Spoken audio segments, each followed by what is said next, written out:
the needs of the fire department. Are you aware how many firefighters are available during the day, 7 to 5 during weekdays in particular in the town of Rowley? This is one of the issues we're discussing today on Hometown Issues. Our guests are Acting Fire Chief Kevin Barry and firefighter James Chadbourne. I'm your host, Ann Costanza, and we'll be right back with more of Hometown Issues. My guest at this time is Kevin Barry. He's the Acting Fire Chief, current police chief in the town of Rowley. You wear a couple of hats. Actually, you were wearing one earlier. The question that we want to address is there adequate coverage for the fire department during the day in Rowley? No, there definitely is not. Like you said earlier, especially weekdays from 7 to 5, there is not adequate coverage. Enough firefighters to respond to an emergency call, fire call, motor vehicle accident, or what have you. We've been as low as 2 and 3 responding for an emergency. And that is due to the demographics changing and so forth, where there's firefighters, the call firefighters, aren't working in town during the day, working outside of town, so they're not available. What happens in an emergency situation? Where do you get help from? Well, most of the time we make do with our response, and we've been very fortunate up to this point. Not to scare anyone, but there is a possibility, definite possibility, that someday there's going to be a very slow response, or there's going to be no response because of call firefighters not being able to... Whether from illness or being out of town at the time. Do they have to let you know when they leave town? No, that they do not. Okay. You have a lot of vehicles in the fire department building here. What happens when there is an emergency? Do you need more than one person to respond at a time? That's correct. To operate any vehicle, and I'm sort of speaking out of school here, I'm not an expert in firefighting or fire science. Firefighter Chadbourne will be able to explain that to you. But the knowledge I have that you need a minimum of 2 people to operate a vehicle, just to operate it. To respond to an emergency for an engine, you need 4 to safely respond. Okay, so say you had a fire call right now. We're taping this in the middle of the day on a weekday. What would happen? Well, the tone obviously would go out and so forth, and all the call firefighters wear monitors and so forth, and they would respond to the station, as many as possible. There would be a certain amount of time that we'd use to wait for arrivals and so forth, but like I said before, we've had as low as 2 or 3 responding, and they would go. What if you need more help than that? There's always mutual aid and so forth, but the surrounding towns also are under strain for call firefighters also. What is the average amount of time it takes to respond to an emergency call? Oh, it varies. Obviously, it depends on where it is and so forth, but it's usually pretty good. I'd say on average it's somewhere there between 8 and 12 minutes. Okay. Does the nature of the call have any effect on the response time? No, I would say not really. The response time is definitely the location, such as this station here is located on the very east side of town. We have a very populated west side with roads going west and then reverting back east. So the response time, such as those roads and new developments, would be a lot longer. Okay, so the bottom line is there isn't adequate coverage available at this time for the town of Rowley. That's correct, at those times that I've mentioned. And it is squeaking into other times also. Okay, you're on a committee called the Fire Needs Assessment Committee as one of the members, and I attended one of the meetings. You are putting together a survey which you want the citizens to respond to. How imperative is it that they respond to this survey? There's 2 reasons that they should respond. It's very important. Number one, it's also information in that survey that we're giving out, and people should be aware of the inadequacies and so forth that we're facing. I hate to use the word crises, but I said there is a possibility in the near future that will occur. Secondary is that what they're willing to go, how far they're willing to go. One of the questions will be something to do as far as funding, which needs to be addressed, obviously. Okay, you're operating on a budget of, well, I read somewhere, $157,000 a year to operate as you are right now. Would you need more funding if you had a full-time fire department? That is being addressed by the Needs Committee, and I would say yes, definitely there would be more funding. What that amount will be, that is a month or so away. That'll be determined when you figure out what exactly you need. Correct. Exactly. Okay. Well, thank you very much, and we'll look forward to our next guest, James Chadbourne. You're welcome. Thanks, Kevin. Our guest right now is James Chadbourne. James, how long have you been a call firefighter in Rowley? I've been a firefighter in town since 1989. Okay, did you grow up in town? Yes, I did. I've lived here all my life. So you're familiar with all the streets and all the byways so that you would, if there were a fire, you would know exactly where to respond? Yes, we keep adding new ones, but we stay on top of them. What kind of training is involved in getting ready to become a call firefighter? Full firefighter's training can take almost a year. We don't do it in like a 2-week course. We do it nights and weekends over the course of probably close to a year. So it's a training course that everyone has to go through to become a firefighter. Is it state mandated? Are there state regulations you have to follow? Are there tests you have to take? There are state guidelines, but there are no official state regulations. There is a state certification for firefighters, but that is optional. Okay. As a call firefighter in Rowley, how many fires have you responded to personally? Oh, I would have no idea. I've been doing this for 6 or 7 years. So you've lost count. Basically, yes. What other emergency situations do you respond to? We respond to car accidents, flooded cellars, water rescues, all sorts of things. If it doesn't fall under the police or the ambulance, it's our problem. How many call firefighters actually are around during the day? 2, 3, maybe 4. But the ones who are around, other than me, are working jobs in the local area. So they may not be available. They may be tied up and can't leave a job, or they may be working out of town today. So in your experience with this department, you would feel that there is not adequate protection at this time for the community? That's definitely correct. It's very hard to admit because the fire service has a proud tradition. We don't like to say we can't do the job. But there is definitely a problem right now. What can you tell me about the Fire Association? It's very unique. Well, we have it's a semi-private incorporated association founded in 1927 to operate equipment and provide fire protection in the town. We try to work with the town. We get most of our funding from the town. And we basically operate like a town department, but officially we're not. How many members are there? We have 40 active firefighters and probably around 130 members total. Okay, so the 40 firefighters, are they more available on weekends and nights? Primarily, yes. Most everyone works out of town, so they're here outside of business hours. Okay. Well, then traditionally it worked out to be a very good situation because more people worked in Rowley and were able to become call firefighters and be available for a call. But at this time, there aren't many people here, except for the few that work around the area and the few who are unfortunately unemployed. What do you see as a solution for this? Well, we need some career people during the daytime. I know the Needs Committee is working on the exact amount and the details, but the bottom line is that we need to have someone here available to answer calls. Could you suggest perhaps how many may be necessary? You need at least 1 or 2 to man a vehicle. Do you need 3 or 4 on duty during the day, every day? Well, to man an engine company and be of any real use, you need 4 firefighters, a minimum of 3. It takes 1 firefighter to operate the truck itself. You need at least 2, preferably 3, to run a hose line into a building if you do have a fire, and you need someone to be in command to take charge. So you can do it with 4. So when you do receive an emergency call, exactly what happens? The alarm goes off, people show up, you jump in the truck, you drive away? That's it in a nutshell. We all wear these radio monitors, and when we have a call, we're notified over the radio, and everyone responds down here, gets their fire gear, coat, hat, pants, all that stuff, and then we get in the trucks and leave. Hopefully we get a group of 4 per truck before we go. Sometimes during the day that's not possible. And what, in your opinion, is the basic response time during the day? Oh, like Chief Barry said, it varies greatly depending on what portion of town we have to go to. And who's available at the time? Exactly.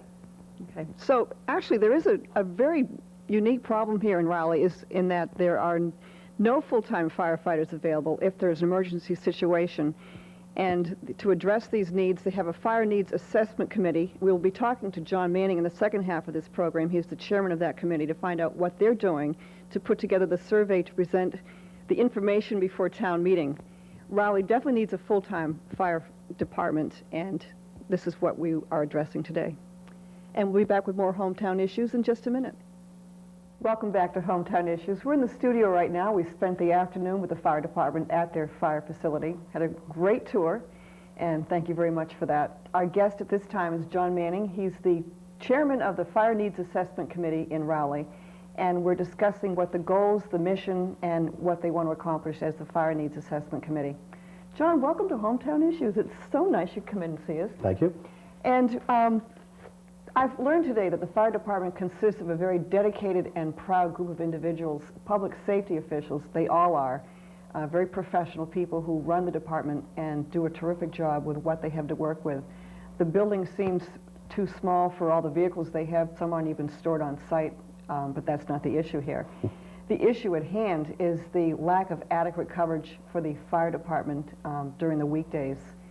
And this is where you and your committee came in. How have you been educated by this? Well, we actually, due to the changing demographics in Rowley, the nature of the employment of the Call Fire Association has changed, that there's not adequate protection during the day. There's no one in town to answer the calls. So the Board of Selectmen, after the May 1996 town meeting, formed or directed that a committee be formed to report on the fire protection needs for the town of Rowley, and I volunteered for that. What are the goals of your committee? Well, I decided that we should probably form a mission statement first to make it to clearly articulate to the community what our goals are, and we actually put it together in a formal document, which I'll talk about later. The mission statement of the Fire Needs Assessment Committee is to review and assess the fire protection needs and requirements for the town of Rowley, to fairly and independently report to the town a comprehensive plan to meet the needs of the community, the established regulatory guidelines, and the Fire Protection Association. The agenda that we've set for ourselves is to do a mission statement first, and we've completed that. Education and information gathering, that's ongoing. To determine the employment status of whatever personnel that we recommend. That's going to be determined. The survey that we'll put out will help us do that. Should they be town or fire association employees? And then finally, to put the formal proposal to the town and present it at town meeting in May. Which is your ultimate goal, to get That's the the package ultimate goal. together.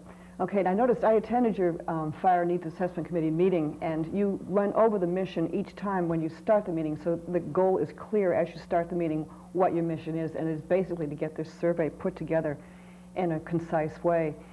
Sometimes wording becomes a problem because it has to be worded just so, and I believe you've determined some of your questions. Do you know what the questions at this time will be for the survey? Yes, I'll just go and flip the document here. Sure. There'll be a preface to the questions, and Okay. I'll give that so it'll put them all in context. But after I just read in May of 1996, the Board of Selectmen had a committee formed with a directive to produce a final report on the fire protection needs for the town of Rowley. At the May 97 town meeting, the reason for this was that there was not adequate fire protection during the day, during the working day, Monday through Friday, to respond to fire calls. And the questions that we'd like to pose to the residents are, would you like Rowley to have full-time firefighters on during the day? Should Rowley have, and this is a multiple choice question, Okay. a full-time chief, a part-time chief, or a call volunteer chief? Okay. Should the full-time firefighters be town employees or fire association employees? And what we mean by that is if they're employed by the fire association, they would not be town employees. And lastly, would you be willing to support a modest override to fund the hiring of full-time firefighters? Okay, and these are just guide questions, actually. The basic question is, are they really aware that there isn't adequate coverage?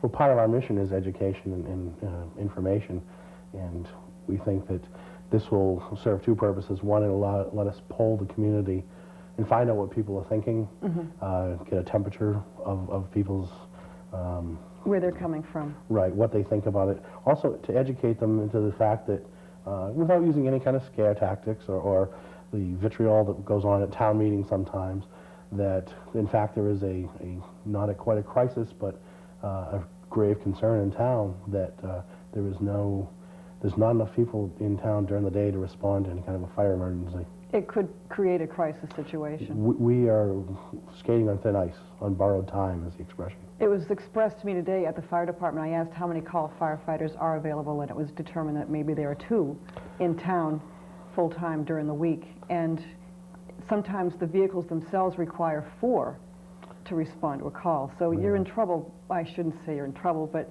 you may have a crisis situation. We've been very fortunate with the surrounding towns coming to our assistance, but with the tight budget times and their own fire protection needs, we can't always rely on that. Rowley is a fairly good-sized community, about 13 square miles, I think.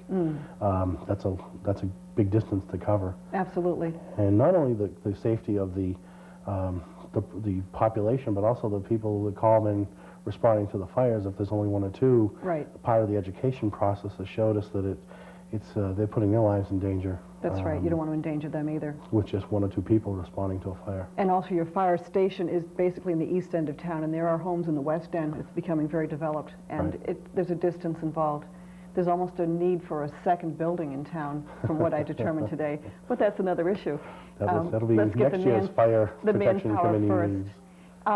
I read somewhere you have a budget of $157,000 per year allowed to you for the Fire Association. What is the Fire Association? How do they use this money? They use it to, well, first off, I'm not part of the Fire Association. I'm just a taxpayer. Okay. And I volunteered to work on this committee. And you're doing a great job. Thank you. The budget that they have, they use to maintain the 7 pieces of capital equipment that they have, the fire station, the insurance, the equipment, the training, and they are paid call firemen. They do a lot of training. And from a statistical point of view, for a town of Rowley size, we get quite an effective return on our investment of the $150,000. I would agree. I know that on the weekends they come in and they fix the equipment, they upgrade everything, they keep the vehicles painted, they buy used vehicles or get them from the government and refurbish them to suit their needs. They are doing everything possibly in a Yankee fashion to make the town work and have the fire department work, which is basically, the Fire Association appears to be one of the last frontiers in the state. We're very fortunate, actually, in that the ladies and gentlemen that man the association and the active call company do all this work. They've made do with what they have. They've stretched it. They do above and beyond work. Right, in a very professional way. They are professionals performing their craft and protecting the town as public safety officials. One of the things we've learned in part of the education in the committee is just the degree of professionalism that these essentially part-time volunteer people do, and the level of professionalism that they meet. That's right, with their training, execution of their duties, and their dedication. Now, I don't know if you've even looked into this yet for your survey or for your presentation to the town, but where would you get the firefighters? Will you call from the fire department that now exists and hire people who are now call firefighters? Well, the plan we have currently is first off, nothing's been determined. Right. But the plan is that we, as a committee, have drafted job descriptions for a firefighter, an officer, a lieutenant, and a chief. And these are generic, what we think a town of Rowley would want in a fire person of that type. We've submitted them to the town personnel board, and they will assign job classifications in the town government form, and they'll also do a salary survey on the Mass Municipal Association, which determines for a community of our size what we would pay a public employee, such as a fireman. Once we get that, we'll try and figure out, we'll come to the hard decisions in the committee. We'll take the input from the survey, that information, and figure out how many and what mix of people. As for where we'll get the employees, that would be as any community would hire, fire or police. Hopefully we'll be able to give a chance that a Rowley resident certainly like to see a hiring from Rowley within. resident to get it first, but From their experience and knowing the layout of the town in particular. mostly it's I think that will fall with the Board of Selectmen. That will probably be their call. Would they be doing the hiring, perhaps? I don't know. Okay, I don't know who really- hires either. I can't even answer that question at this time. Now, would it require additional funding for a full-time fire department? It wouldn't be covered in the $157,000 a year? Probably not. Again, I can't speak exactly to the numbers. I would suspect it would probably require an increase to the line item in the town budget. Whether that's an override or not depends on the finances of the town, the growth, the tax rate. As people are probably aware, there's a pending Triton School Committee proposal to ask for additional funds. Right. And if that's put in, then it would probably surely be an override. But that's all going to depend on the next couple of months as to what happens at the schools and what our actual budget, what the Finance Committee comes up with for a budget. Okay, but public safety is certainly a big concern, and I think it's well worth an override, personally. If I lived in Rowley, I would vote for a full-time fire department, just to know there would be protection there.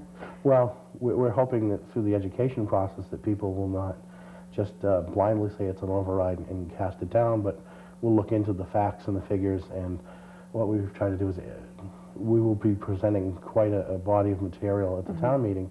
Our plans are, if we have the time, to go back to the town, hopefully through a forum such as this in the Newburyport Daily News, to give a summary of the survey, what we've come up with.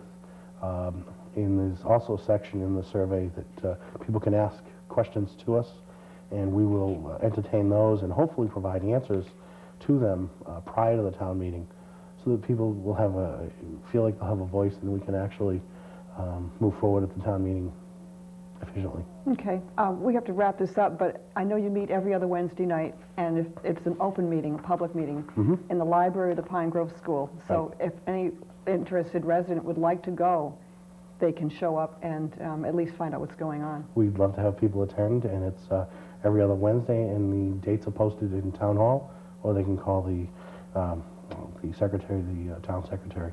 Just one thing quickly. For the survey, we will be putting out boxes for responses. Okay. The people can either mail the response back to Town Hall, care of the Fire Needs Committee, or there'll be a drop-off box at the Selectman's office, the Lighting Department, the Police Department, the Treasurer's office, the library, the two banks in town, the Ipswich Savings and the First National, and the post office. And they've all agreed to. They've all agreed to have the box there. That's great. Well, John, I wish you well with your mission. I hope, I wish well for the public safety of Rowley and the fire department. And this is wrapping up another Hometown Issues.